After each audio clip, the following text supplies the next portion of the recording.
valuasi murah, berarti perusahaannya masih dalam relatif yang murah seperti itu. Nah, kalau dalam sisi P ratio-nya, dari sisi kinerjanya, kalau misalnya sahamnya itu kinerjanya itu turun, nah itu berarti nggak bagus gitu ya.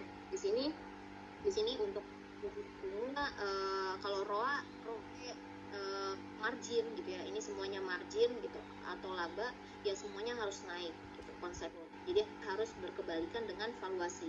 Jadi yang kita cari adalah labanya naik terus, tapi harga sahamnya mungkin belum bisa naik, atau harga sahamnya masih naiknya belum yang terlalu tinggi seperti itu. Itulah yang kita cari, yang tadi kita bahas di awal di sini. Jadi kayak kinerjanya naik terus di sini, tapi harga sahamnya malah turun lagi, akhirnya valuasinya murah sekarang dibandingkan dengan valuasi di tahun-tahun sebelumnya. Nah, bagaimana teman-teman cara membaca valuasi yang benar di sini?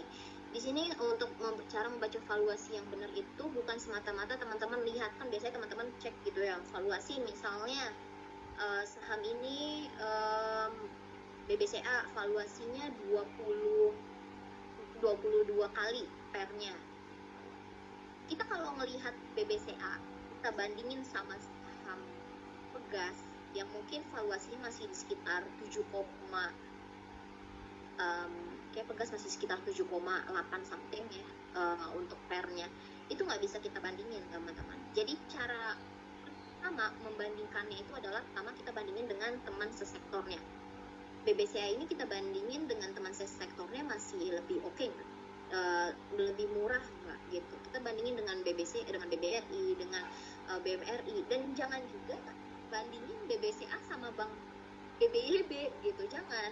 Jadi bandingin sama yang secara kelasnya sama lah gitu. Jadi bandingkan dengan sesektornya dan yang kelasnya sama, yang punya kelasnya sama. Mungkin at least kita lihat secara market cap-nya, kita lihat juga secara ekuitasnya, modalnya gitu. Itu cara yang pertama. Jadi teman-teman bandingkan di antara BBCA, BBRI, BMRI, BBNI, dan BRIS, kira-kira lebih bagus yang mana nih valuasinya. Kita bandingkan yang paling murah siapa gitu. Jadi jangan sebandingkan BRIS sama misalnya dengan Arto, beda gitu. Dari sisi ekuitasnya juga udah beda gitu. Nah, yang kedua adalah bandingkan dengan historicalnya dia sendiri. Saya ingat kalau nggak salah itu BBCA itu sempat sebelumnya PER bisa di angka